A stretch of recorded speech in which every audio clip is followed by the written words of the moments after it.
right, this guy is super cool, okay? Who likes the Ottawa Senators? Come on. Proud to say that this guy's a friend. He was on one of my radio programs a couple of years back, and he's just an awesome dude, okay? He is one of the Ottawa Senators' founders, which is very cool.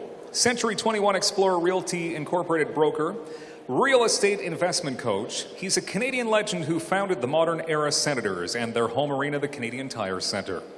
At a time when Canada was losing NHL teams in Quebec and Winnipeg, Bruce is known as a real estate investment coach, developer, broker, hockey executive, professor, entrepreneur, urbanist, author, business mentor, part-time model. No, it doesn't say that, but you could, man. It's a good-looking man right there. Consultant and keynote speaker for organizations and institutions with a positive focus on creating new opportunities for their stakeholder groups. His current motto is making impossible possible. Follow him on Twitter at Prof Bruce or visit his personal website at brucemfirestone.com. Very cool, Dr. Bruce Firestone.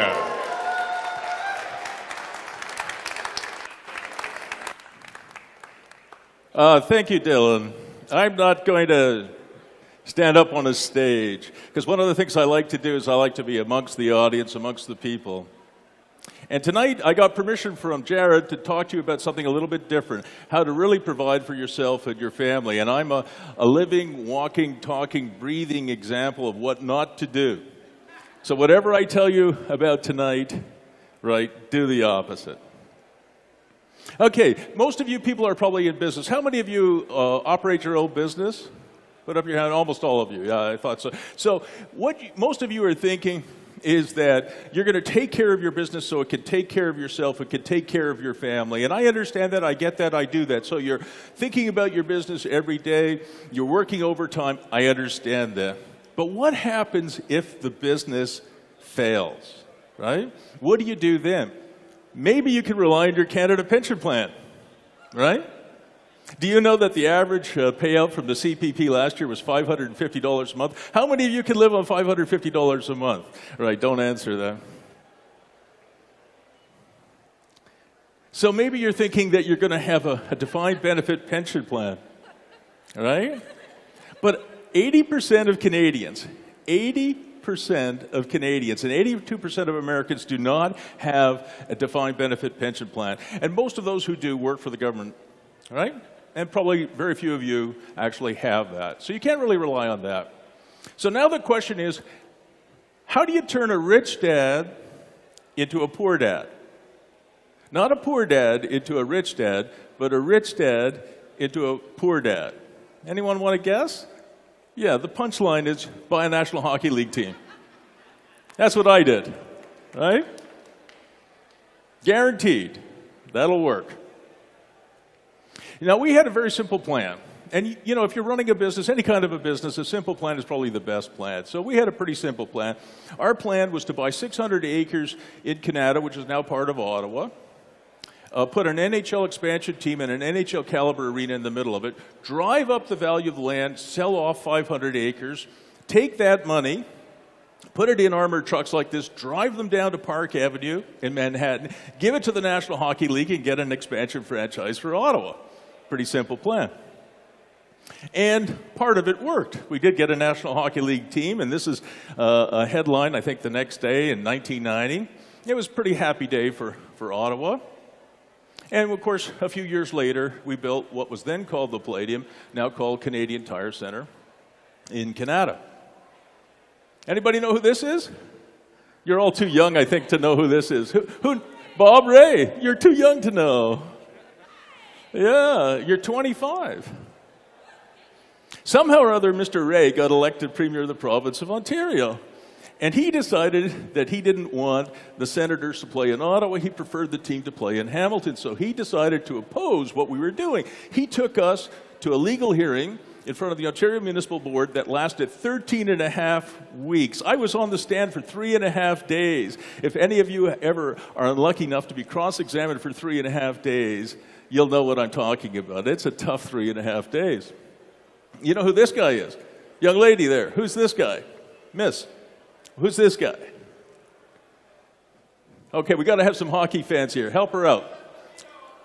It's Phil Esposito, one of the great Canadian hockey players. He played on Team Canada in 1972. How old were you in 1972, right? Not born, exactly. Anyway, Phil Esposito was the guy fronting the Tampa Bay Lightning. And the Tampa Bay Lightning, came into the league at the same time as the Ottawa Senators. So they came in at the same time. In fact, the same moment. And a few weeks after Phil Esposito got his team for Tampa and we got the team for Ottawa, Phil calls me up from the state of Florida and he says, I can't tell you how excited I am, Bruce. I just got a call from the governor of the state of Florida. And I said, oh, what did he say? And he said, well, welcome to Florida. How great it is that you brought NHL hockey to the state.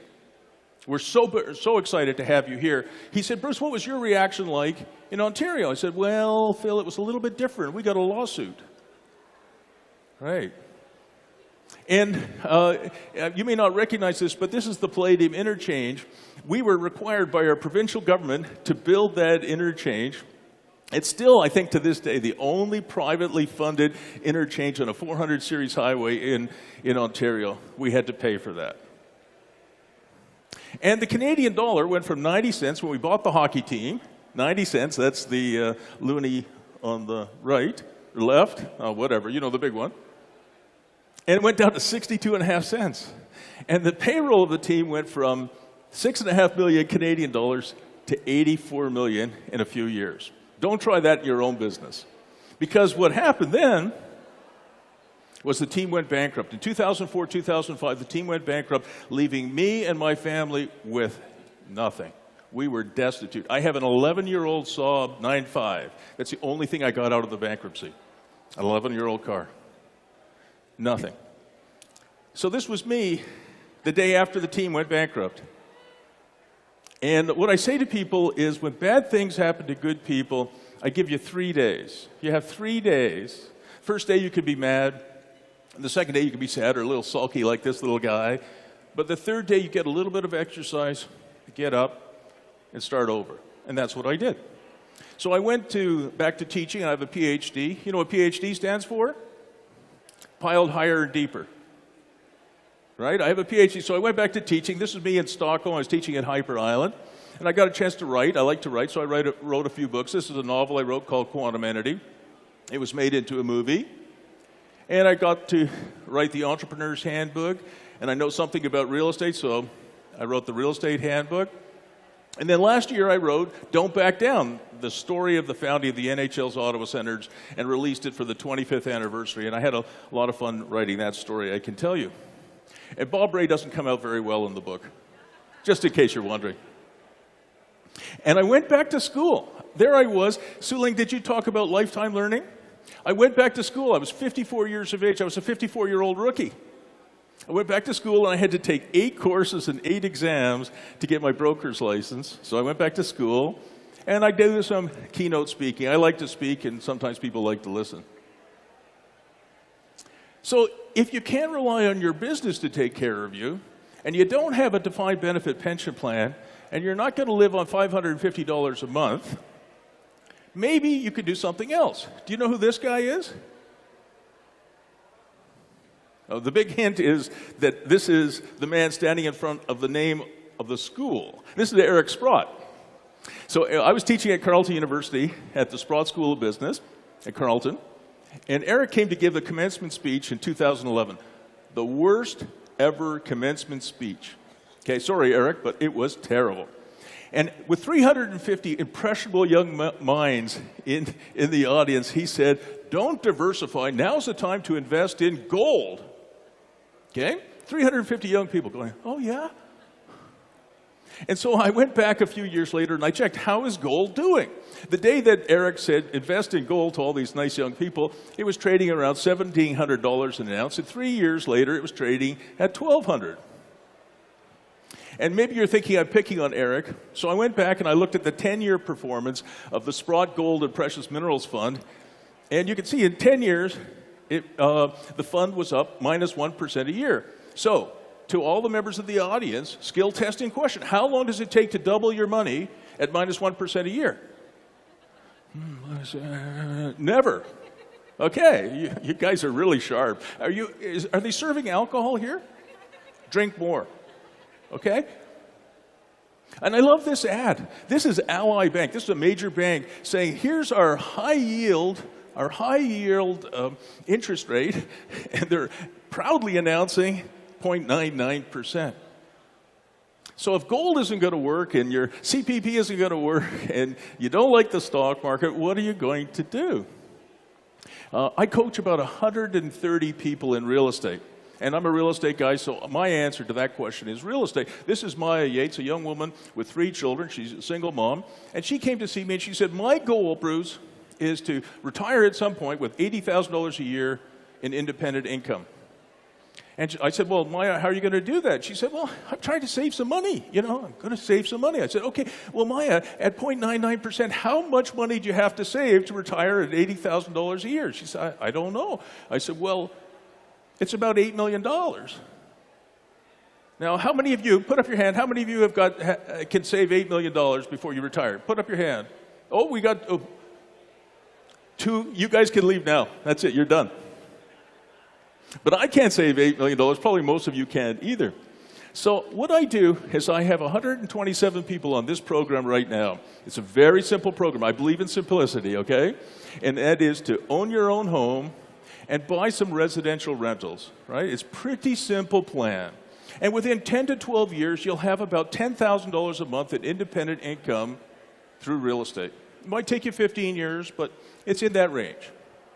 And I know that's not all the money in the world, but it's a whole lot more than $550 a month, and it's a whole lot better than owning gold at $1,700 an ounce, and 10 years later, it's $1,200 an ounce, okay? Now, if I could go back 26 years and talk to that young Bruce Firestone when he was 38, 37, 39 years of age, what would I tell him? I wish I could go back in time, and I wanted to share this with you. What I would tell him is, Bruce, you and your wife own 28 executive travel apartments. You know, the kind of apartments that are fully furnished and the phone is there and the television's on, the cable's on. Today it would be internet and all that good stuff. We own 28 of these, 16 of them at Holland Cross. Any of you guys know where Holland Cross is? Not that far from downtown, right? We had 28 apartments, condos, townhouses, fully paid for. And what we did was we bought, I don't know if you can see it. Anyway, we bought the ground floor. See all those ground floor units? Everybody wants to be on the penthouse. But if you're running travel apartments, we wanted the ground floor because they have street access. So if you're a busy executive, you're coming in at 2 o'clock in the morning, you can get into the unit without having to go through a big tower, right? Right from the street. And in those days, it was lock boxes. Today, it would be keypads. We had 28 of these. It was kind of Airbnb before there was Airbnb. And this is a long spreadsheet. You don't have to look at all the numbers. There will be a test later on. But the one number I wanted you guys to look at is look at this line here. The net operating income, this is 26 years ago, was just over $50,000 a month from that portfolio. Okay? If I could tell that Bruce Firestone one thing would be, put that portfolio in your wife's name, Bruce. Don't raise debt on it, and definitely don't put it into a National Hockey League franchise that's going to go broke in 2004. Because today, that would be a big help to me and to my family. And I wanted to share that story with you. This is my wife, Dawn McMillan. She and I have 5 kids. She should have divorced me in 2004, 2005, right, ladies? I mean, absolutely, she should have left me. But she's a good person. She stuck with her husband, and she said better times are ahead. But if she were here tonight, if Dawn was here tonight, what she would say to you is this kind of stark message, which I wanted to share, especially with the entrepreneurs here, which are most of you. You are not required to set yourself on fire to keep other people warm. And what she would be saying to you is it's okay for you to develop your business and work hard. And as Su Ling said, work smart to develop that business. But if something bad happens to that business, you should have something to fall back on, something that is diversified, something that is uniquely yours that won't go away as what happened to me at the age of 54. So don't sacrifice yourself. Take care of yourself and your family as well as your business. I love this guy. This story is the Duke of Westminster, in number 6. When he died last year, he was worth about 9.35 billion British pounds, and he had to make do with an income of 14,000 US dollars an hour. It works out to about $128 million a year. How did he do that? How did the Duke of Westminster do that? Well, it actually started a long time ago in the 1700s when, with 200 acres in Mayfair, 200 acres of land in downtown central London. And look what they did with it. In just 13 years, they built these incredible, extraordinary residential apartments. It's kind of that plan that I was talking about earlier at a much bigger scale. But look at the quality of that. Look at the beauty, the architecture. And of course, what is it worth today? In 13 years, they built that from 1740 to 1753. They still own it today. It's worth billions of pounds. So what I teach, and what I wanted to talk to you guys about today, was something a little bit different. I didn't want to talk about how to build your better business. I wanted to talk about how to protect yourself, how to provide for yourself and your family through real estate. And what I teach people to do, and what I coach people to do, is use the Warren Buffett methodology. We all know who Warren Buffett is, the most successful, or one of the most successful investors on the planet. And what we did was we took his methodology and we applied it to real estate. Buy smart, right? Buy low. That makes obvious sense. Use leverage, other people's money, mortgage money. Add value, animate. I'll talk a little bit more about that in a minute. And then hold your properties. If you come to me and say, Bruce, I want to learn how to buy and flip, you're coming to the wrong person, because I'm in the buy and hold business. And then as the value goes up, refinance your properties, take that money out tax-free. This is what Warren Buffett's been doing since he came back from the Korean War. And buy more. It's the only perpetual motion machine I know of that exists in the world today. And then the last point I added down at the bottom, be like the Duke of Westminster. Pass it on to your children. I have 5 great kids. Does it work? This is one of my daughters, and you can see she takes after my wife, not me. Lucky girl, right? This is Mimi.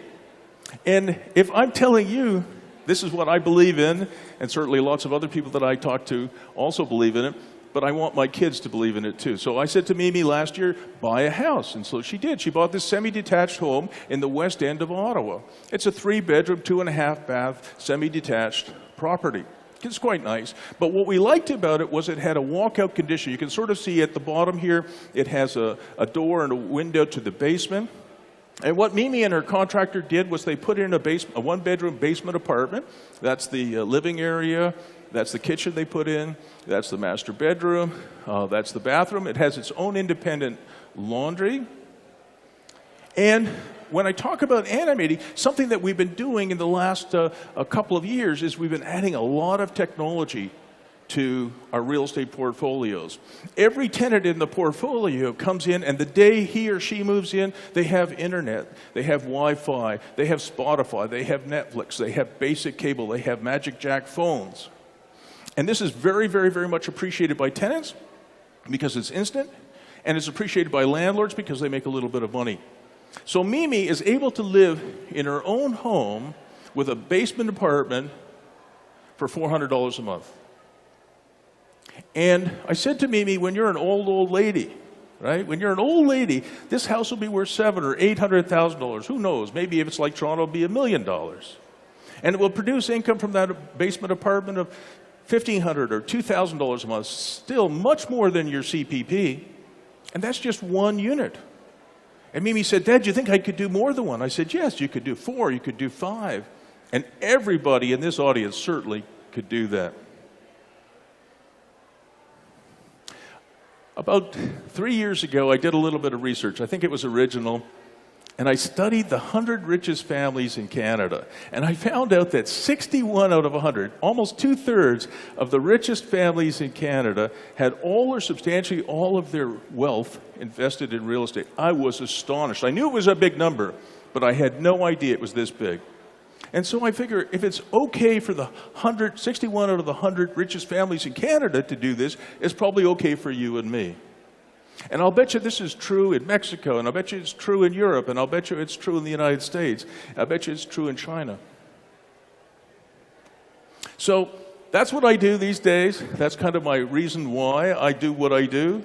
I like coaching. I do some tech coaching, startup coaching, business coaching, but mostly I'm a real estate coach. And I'm easy to find. If you put my name into Google, you will find me. I'm at Prof Bruce on Twitter. You can find me on my personal website. You can find me at Century 21. And I want to say to Jared, where are you? Thank you so much for letting me take you all on a bit of a detour tonight. Thank you. Awesome, fun, Dr. Bruce Firestone. Very cool. And I don't know about you, Bruce, but I'm in radio, so I can definitely live off $550 a year. Definitely. A month. A year sometimes is what it feels like, actually. So, anyway.